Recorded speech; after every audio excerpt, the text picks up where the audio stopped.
আসসালামু আলাইকুম সবাইকে। আজকে আমরা physics first paper Dhaka board 2024 প্রশ্নটা সলভ করব, সম্পূর্ণ প্রশ্ন। তো এই প্রশ্নটা সলভের পর আশা করি তোমাদের কোনো আর এটা নিয়ে কনফিউশন থাকবে না।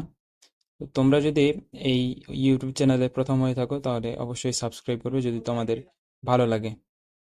তো চলো আমরা ভিডিওটা স্টার্ট করি।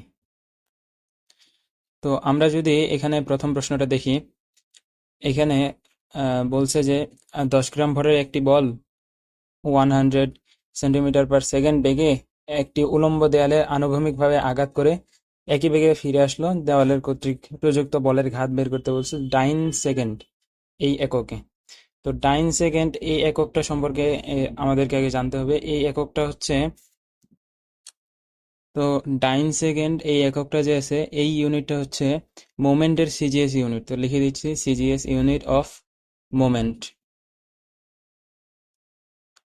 মোমেন্ট।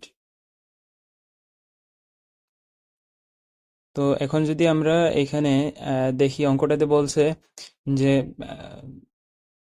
বলের ঘাত নির্ণয় করতে বলছে। তো এখানে আমাদের যে সূত্র আছে জে ইকুয়াল এফ টি, সেটা আমাদের অ্যাপ্লাই করতে হবে। তো J equal F T equal to M into V minus U, মানে শেষ বেগ মাইনাস আদি বেগ। এই সূত্রটা আমাদের ইউজ করে ম্যাথটা করতে হবে। তো এখানে আমরা যেহেতু ডাইন সেকেন্ড ইউনিটে বের করতে বলছে, আর সবগুলাই আমাদের প্রায় বলা যায় সেন্টিমিটারের এককে আছে, তো আমরা আর একক চেঞ্জ করতেছি না। তো এখন দেখো এখানে যদি আমরা এখানে একটা দেওয়া লাগতেছি আমি। তো এখানে যদি আমরা প্রথমে বলটাকে আঘাত করতেছি দেওয়ালে 100 সেন্টিমিটার/সেকেন্ড বেগে, দেন আবার কিন্তু 100 সেন্টিমিটার/সেকেন্ড বেগে ব্যাক করতেছে। তো 100তে বলটা দেওয়ালে লাগলো, আবার 100 সেন্টিমিটার/সেকেন্ড বেগে কিন্তু ব্যাক করলো। তো অল ওভার বেগ কিন্তু এই জায়গায় ভি মাইনাস ইউ এর মান যেটা, সেটা কিন্তু হয় 200 200 সেন্টিমিটার/সেকেন্ড। তো আমরা ভি মাইনাস ইউ এর এই জায়গায় আহ, যে কোনো একটা আমরা মাইনাস ধরবো। যদি এখানে উম, সেই শেষ বেগ আমাদের যেটা, সেটা হবে -100, আর আদি বেগ যেটা সেটা হবে প্লাস +100 সেন্টিমিটার/সেকেন্ড। তো এই জায়গায় আমাদের 200 আসে। তো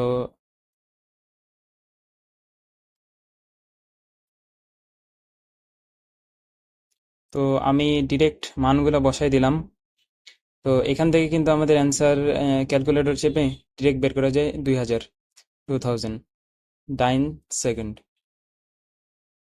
তো আমাদের অ্যান্সার হচ্ছে এখানে ঘ নম্বর।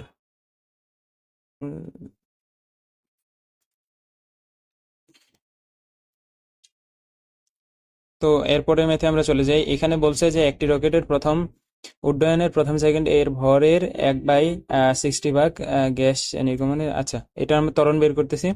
ত্বরণ বের করার যে সূত্রটা, A equal to 1/m 1/m into del M by T into V minus G. এই সূত্র আমরা ডিরেক্ট ইউজ করতেছি। তো এখানে আমরা যদি মান বসাই 1/m, তো এখানে 1/m,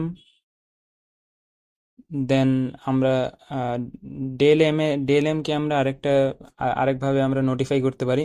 তো আমি সেটা সাইডে লিখে দিচ্ছি। তো ডেল এম ইকুয়াল টু লেখা যায় এম ইন্টু 1/60, যেহেতু বলছে 1/60 ভাগ। এটা আমরা কিন্তু ডিরেক্ট লিখে দিতে পারি। তো এই ডেল এম এর জায়গায় আমরা m/16 এটা বসাই দিই, -9.8।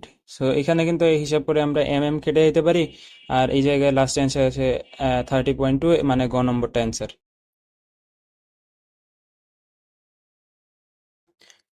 তো এরপরে যে ম্যাথটা আছে এই ম্যাথটা একটু দেখো। এই ম্যাথটা বহুপদী।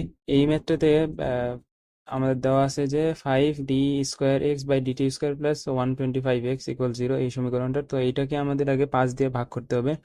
তো 5 দিয়ে ভাগ করলে আমরা যেটা পাইতেছি সেটা হচ্ছে dx² / dt² প্লাস 125কে ভাগ করলে 5 দিয়ে, এই জায়গায় আমাদের 25x থাকে ইকুয়াল টু 0। সো এখান থেকে আমরা ওমেগা স্কোয়ারের মান পাইতেছি 25, 25 ওমেগা স্কোয়ার। তো এখান থেকে আমরা ওমেগার মান পাচ্ছি 5। তো এখানে কিন্তু আমাদের 1 নম্বরটা সঠিক, 1 নম্বর আমাদের সঠিক। তো এরপরে আছে যে কৌণিক কম্পাঙ্ক 5, মানে হচ্ছে ওমেগা ইকুয়াল 2 পাই এফ। এই সূত্রটা ইউজ করে আমাদেরকে এফ এর মান বের করতে হবে, এরপর দেখতে হবে এটা 5 কি না। তো এটা বের করি আমরা, omega equal to 2 pi F, 2 pi F. তো এখান থেকে কিন্তু আমরা এফ ইকুয়াল টু লিখতে পারি ওমেগা ভাগ 2 পাই। তো এখানে আমাদের ওমেগার মান কিন্তু দেওয়া আছে 5, আর 2 পাই এর মান কিন্তু আমরা 5-এর থেকে বেশি আছে, অতএব কৌণিক কম্পাঙ্ক 5 হবে না। তো 3 নম্বরটা কাটা, তো আমাদের 1 আর 2 অ্যান্সার হবে। তো ক নম্বরটাই অ্যান্সার। তো এরপরের প্রশ্ন যদি আমরা লক্ষ্য করি, এরপরের প্রশ্নতে বলছে যে 100 গ্রাম ভর ও 1 সেন্টিমিটার পুরুত্বের 1 মিটার একটি মিটার স্কেল খাড়া অবস্থা হতে ভূমিতে পড়ে গেল। জি এর মান দেওয়া আছে 9.8 মিটার পার সেকেন্ড স্কোয়ার। স্কেলটির ভর কেন্দ্রের সরণ বের করতে বলছে কত সেন্টিমিটার। তো চলো আমরা অঙ্কটা করি। তো এখানে যদি আমি ডায়াগ্রামটা আর্ট করি, তো এখানে দেখতেছো যে একটা মিটার স্কেল আমরা খাড়া করে রাখছি। আর এটাকে যদি আমরা ভূমিতে, এটা যদি পড়ে যায় তাহলে কিন্তু দেখো, তো এখানে ভরকেন্দ্রের যে মানে প্রস্থটা আছে, পুরুত্বটা আছে, এটা কিন্তু 0.5 হ্রাস পাবে, 0.5 সেন্টিমিটার। তো এটা যদি বুঝতে তোমাদের অসুবিধা হয় তাহলে অবশ্যই কমেন্ট করিও। তো এরপরে ম্যাথটা যদি আমরা দেখি, এখানে বলছে যে অভিকর্ষজ আহ, বল দ্বারা কৃত কাজ কত। তো এখানে আমরা ইউজ করব ডাব্লিউ ইকুয়াল টু mgh, এই সূত্রটা। তো এখানে আমরা এর আগের ম্যাথে এইচ পাইছিলাম কিন্তু 49.0550। তো এখানে আমরা এইচ এর মানটা ওখানে বসাই দিব, আর এম এবং জি এর মান তো আমরা জানি। তো এখানে আমি মানগুলো বসাই দিচ্ছি, 0.1 ইন্টু 9.8, বা জি লিখলাম আমি, ইন্টু 49.5 ডিভাইডেড বাই 100, যেহেতু সেন্টিমিটারে ছিল। তো অ্যান্সার আমরা, ক নম্বরটা আমাদের অ্যান্সার। এরপরের ম্যাথটা যদি আমরা লক্ষ্য করি, এখানে বলছে যে একটি বস্তুকে না সুতায় বেঁধে বৃত্তাকার পথে ঘোরালে কাজের পরিমাণ কি হবে। এটা শূন্য অ্যান্সার, ইজি একদম, তোমরাও জানো এগুলা। তো এরপরে যে ম্যাথটা, এটাতে বলছে যে একটা ভূপৃষ্ঠে একটি দোলক ঘড়ি, এখানে ঘড়ি লিখে ফেলছি আমি, এখানে ঘড়ি হবে। তো ভূপৃষ্ঠে একটি দোলক ঘড়ি 1 সেকেন্ডে একবার টিক শব্দ করে, দোলকটির কার্যকরী দৈর্ঘ্য কত। এখানে বেসিক্যালি এক হবে, তো এই জায়গায় আমি উম, এক লিখতে গিয়ে এখানে দাঁড়িয়ে দিয়ে ফেলছি। তো এখানে 1 সেকেন্ডে কতবার টিক শব্দ করবে এবং এখান থেকে দোলকের কার্যকরী দৈর্ঘ্য কত, এটা বের করতে হবে। তো আমরা সূত্র ইউজ করব টি ইকুয়াল 2 পাই রুট ওভার এল ভাগ জি। তো সূত্রটা লিখি, 2 পাই রুট ওভার এল ভাগ জি।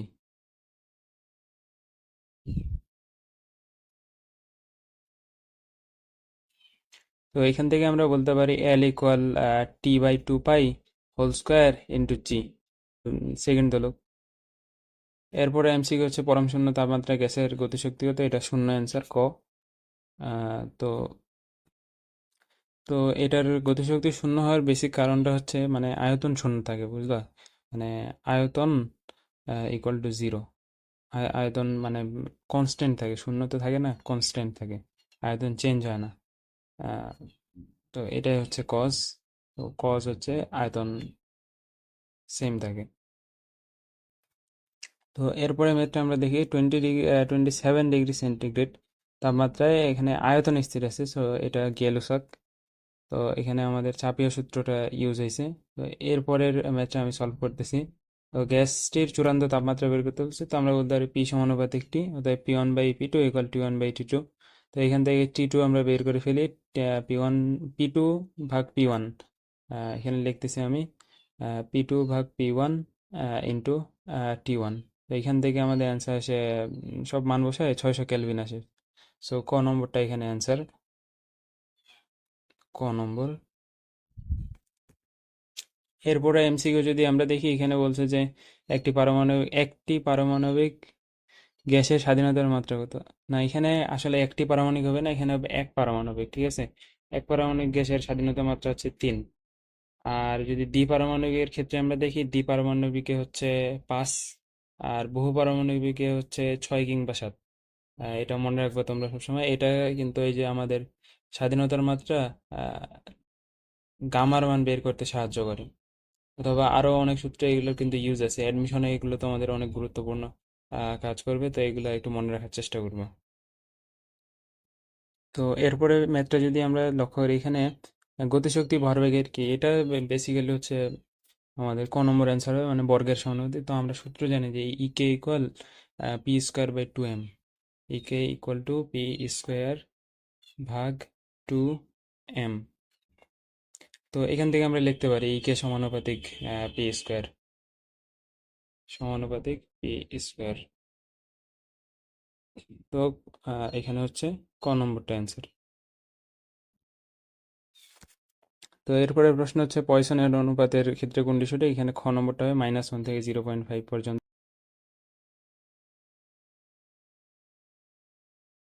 তো এখানে বলছে একটি দেয়াল ঘড়ি পশ্চিম দেয়ালে টাঙানো আছে, যদি ঘন্টার কাঁটা পি এবং মিনিটের কাঁটা কিউ দ্বারা নির্দেশ করা, কিউ ভেক্টর দ্বারা, তাহলে 12টা 15 মিনিটের দিকে কি হবে। তো আমরা যদি ঘড়ি একটা আর্ট করি, তো এখানে 12টা 15, তো উপরের কাঁটা ঘন্টার কাঁটা থাকবে 12টার দিকে, মিনিটের কাঁটা থাকবে 15-এর দিকে। তো এখানে যেটা বলছে, যদি ঘন্টার কাঁটা পি, পি ভেক্টর, তো ঘন্টার কাঁটাকে আমরা রেফার করব, রেফার তো না, এটা আমরা পি ভেক্টর দ্বারা সূচিত করব। আর মিনিটের কাঁটা হচ্ছে কিউ ভেক্টর দ্বারা। তো এটা পূর্ব দিকে হওয়ার কথা, যেহেতু উলম্ব দিকে থাকে সবসময় আমাদের, তো এটা পূর্ব দিকে অ্যান্সার হবে। তো ক নম্বর, ক। তো এরপরে প্রশ্নটা যদি আমরা দেখি, এখানে বলছে যে ঘড়িতে যখন 12টা বাজে তখন ওই মুহূর্তে এখানে পি ক্রস কিউ ইকুয়াল 0 হবে, যেহেতু ভেক্টর রাশির ক্রস গুণফলের মান 0 হয়, মানে লম্ব হলে। তো এরপরে ম্যাথটা যদি আমরা লক্ষ্য করি, এখানে বলছে যে কার্ল যদি শূন্য হয়, তাহলে এখানে বেসিক্যালি কার্লই শূন্যর কথা বলছে। Curl 0, curl equal 0। তো এটা শূন্য হলে আমরা যে সবাই জানি যে এখানে ভেক্টর অঘূর্ণনশীল হয়, আর সলিনয়েডাল হওয়ার হওয়ার কোনো প্রশ্নই নেই, আর হবে সংরক্ষণশীল। তো ক নম্বরটা অ্যান্সার, 3 নম্বর কখনোই হবে না। তো এ বস্তুর গতি জড়তা হচ্ছে তোমার ভরবেগের সমানুপাতিক, কারণ হচ্ছে বাহ্যিক কোনো বল আমাদের প্রযুক্ত হয় না। আমরা যে জড়তার কনসেপ্ট সম্পর্কে জানি, বাহ্যিক বল প্রযুক্ত হয় না। এখন বলছে মহাকর্ষীয় বিভবের একক কি, এটা হচ্ছে জুল পার কেজি। তো মহাকর্ষীয় বিভবের যে আমাদের সূত্র রয়েছে, V equal W/m। V equal W/m। তো ডাব্লিউ হচ্ছে কাজ, তো কাজের একক তো জুল, আর কেজি, আর নিচে হবে কেজি, ওজনের একক।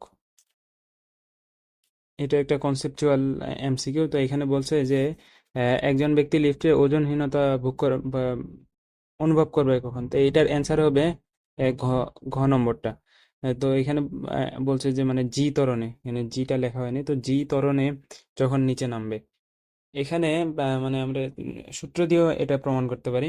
এখানে আমরা যে সূত্রটা জানি, যখন লিফট দিয়ে নিচে নামে, তখন কিন্তু ডাব্লিউ ইকাল টু হয় এই যে তোমার m × g - a, মানে ত্বরণটা বিয়োগ হয়, ত্বরণ বিয়োগ হয়। আবার যখন উপরে ওঠে তখন কিন্তু ত্বরণ যোগ হয় জি এর সাথে।